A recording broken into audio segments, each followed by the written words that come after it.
Halo, how file? Ini aku lagi ngobrol sama mbak aku, guys. Oke, assalamualaikum warahmatullahi wabarakatuh. Selamat siang buat semuanya aja. Semoga sehat selalu buat kalian semuanya, rezekinya lancar dan apa yang kalian harapkan semuanya tercapai. Amin ya rabbal alamin. Ini aku mau cerita tentang Hong Kong.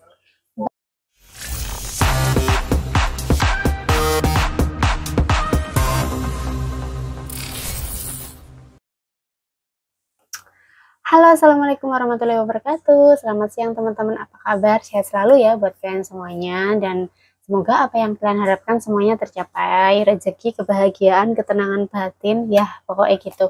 Nah guys, aku mau bercerita tentang suatu hal yang pernah aku alami juga. Ini semoga memotivasi juga. Sebelumnya, aku nih hari ini sebenarnya hari Minggu guys, dan hari ini aku nggak libur. Kenapa?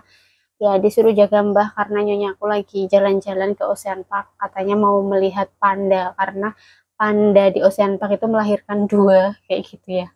Ya ampun, orang sini tuh kalau untuk jalan-jalan tuh nggak usah pikir panjang ya, mereka tuh ada duit, yang terpenting itu ada waktu apa enggak gitu sih.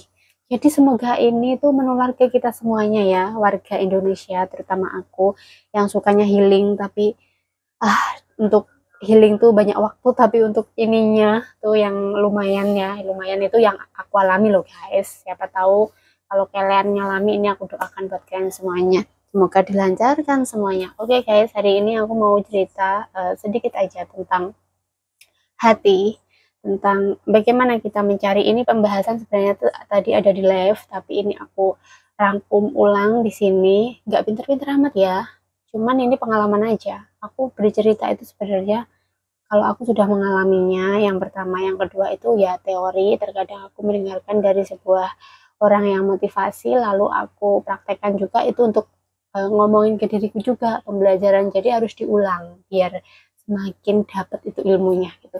Oke, kalau untuk teman-teman tadi ada yang tanya ya di situ tentang kita sering-sering mbak bagaimana sih untuk mendapatkan cewek atau mendapatkan pasangan yang baik, gimana ya.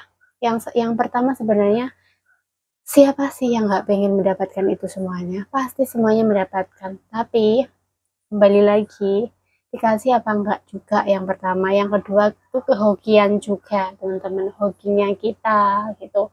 Kadang orang yang tadinya baik juga nggak baik juga banyak banget ya kan. Tapi buat kalian semuanya jangan pikir pendek ya.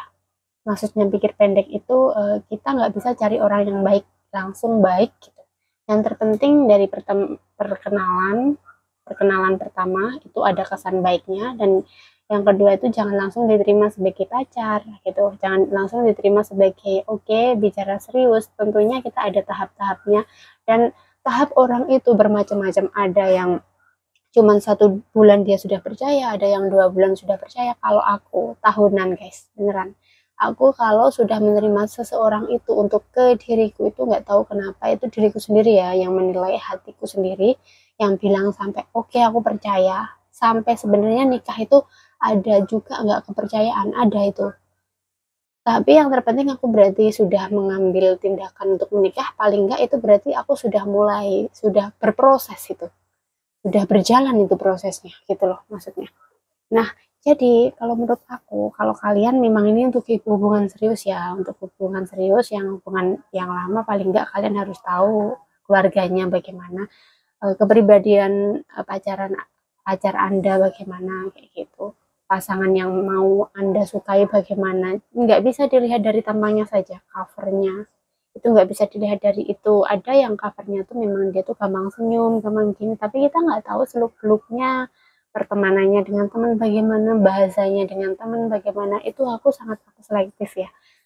Nggak tahu kenapa itu dulu sering ini, kalau lagi-lagi kalau manggil temennya dengan panggilan yang agak miss itu, kayak kasar gitu.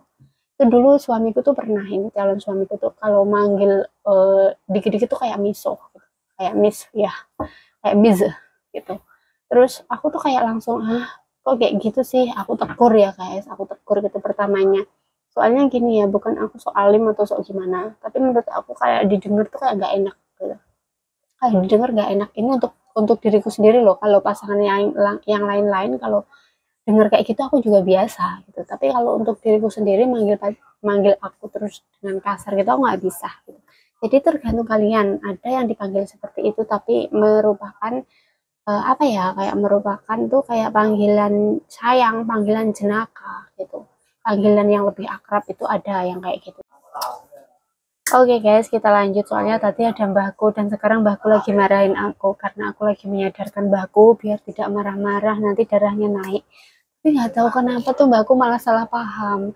Jadi dikiranya tuh aku tukang ngadu. Nanti kalau pas menantunya pulang sama cucunya pulang, aku akan ngadu gitu. Ya udah ini lanjut aja ke tadi ya, yang perkenalan untuk mencari cewek ataupun cowok itu menurut aku sendiri, ini pribadi aku ya, yang pernah aku alami gitu. Jadi memang kita harus menunjukkan apa adanya, ya kan, apa adanya. Dan kalaupun memang kita misalnya apa adanya tuh ya jangan digembel-gembelin, jangan biasa-biasain. Maksudnya ya jadilah diri kamu sendiri gitu loh maksudnya. Jadi biar bisa nerima. Contohnya ini aku ya guys, aku tuh orangnya tuh ya cerewet iya sih, cerewet iya. Kalau protektif juga ada gitu. Jadi mengatur gitu, lebih ke mengatur suami misalnya ngajarin gitu, meskipun suami itu sudah tahu misalnya kayak ngajarin banget misalnya contoh nih, contoh yang aku alami gitu. Kayak gini ya, suami tuh misalnya kayak mengatur uang gitu, dia tuh kayak boros atau gimana itu aku ajarin. Nah, entah itu dia tuh sebenarnya tuh paham apa enggak ya nggak tahu ya, yang terpenting aku dengan sudah ngomongin ya aku doain juga semoga ini sampai ke suamiku dan dia tuh bisa mengerti. Dan alhamdulillah karena dengannya tulus, lama kelamaan itu memang beneran mengerti, mengerti guys. Terus aku bilang kayak gini tuh sama suami, hmm, apa, banyak banget lah ya pro dan kontra antara aku sama dia, jadi kecocokan dan enggak gitu juga banyak. Misalnya kayak aku nggak bisa terlalu fokus nih mbak aku lagi ngomong tuh, mau kote dicak. Jadi aku ngomonginnya ini misalnya kayak gini ya, ini contoh yang pernah ada. Aku bilang sama suami kayak gini, aku kayaknya nggak seneng deh, kamu kalau moto itu harus pilih-pilih juga. Fotografer nggak apa-apa, itu vulgar tuh yang bagaimana ataupun vulgar yang uraan. Aku nggak suka kamu memoto vulgar yang uraan, misalnya kayak rok pendek terus dari bawah, itu kan banyak tuh fotografer yang akan cari foto-fotonya tuh maksudnya yang biar orang tuh ngelihatnya tuh senang tertarik gitu, kalau di up tuh langsung up gitu ya, kalau di upload gitu. Jadi aku tuh kepengen kerja kamu itu harus digunakan dengan baik ya gitu. Meskipun kamu bisa moto jangan asal-asalan super moto kayak gini, karena kamu satu, kamu punya istri wanita yang kamu cintai katanya gitu, terus yang mencintai kamu, terus kamu dengan memoto kayak gitu tuh secara nggak langsung kamu membuat prahara dalam sebuah rumah tangga tuh. Prahara tuh kayak apa? Prahara tuh ya kecemburuan kayak gitu. Nanti mengakibatkan kayak ditinggal kerja terus itu kan sudah sepi ya guys gitu, sepi. Ditambah lagi dengan mandang kayak gitu nanti pikiran wanita tuh travelingnya tuh udah enak ya kamu ya bisa dandan necis gitu biasanya, pakai sendal terus pakai sepatu karena kerjaan gitu kan, necis. Terus habis itu kamu moto-moto cewek yang cantik kayak gitu, bisa ngobrol sama mereka yang kayak gini, sementara istrinya di rumah gelambrutan itu nggak bisa. Makanya aku harus seimbang, aku di rumah tuh biasanya juga harus dandan itu untuk diriku sendiri, dan kamu harus bisa apa, jangan, istilahnya memang harus mendukung gitu. Walaupun meskipun aku nggak di keluar, aku di rumah aja aku mau cantik untuk diriku sendiri. Itu kenapa wanita itu perlu kayak gitu, gitu. Nah ini ngobrol tentang itu tadi ya. Jadi kalian harus kasih tahu ini mbakku lagi nyanyi, jadi nggak itu guys, nggak bisa itu, nggak bisa fokus aku ada mbah yang ngomong kayak gitu. Ya buat kalian pokoknya tunjukkan asli nih kalian aja, nggak perlu ditutupi, nggak perlu sok kaya, nggak perlu juga terlalu sok miskin, misalnya ada tapi sok miskin kayak gitu juga nggak bagus juga gitu. Takutnya tuh kalau kalian ketemu sama wanita yang dia nggak memandang harta, dia akan mikir kayak emang aku mata duitan sehingga kamu harus berusaha kayak gitu, harus menyamar-nyamar gitu loh. Jadi tunjukkannya aja yang nggak berlebihan di saat itu. Semoga kalian semua yang mendengarkan ini bisa, kalau lagi berjuang bikin cari cewek ataupun cowok, sekarang dapat sesuai apa yang kalian harapkan. Dan satu, jangan pernah insecure dan jangan pernah mikir bahwa nanti kamu akan ditolak ya. Ini tadi temanku yang lihat di live tadi, dia nggak percaya diri. Jangan, karena gini, kalau kalian ditolak ini jangan pesimis.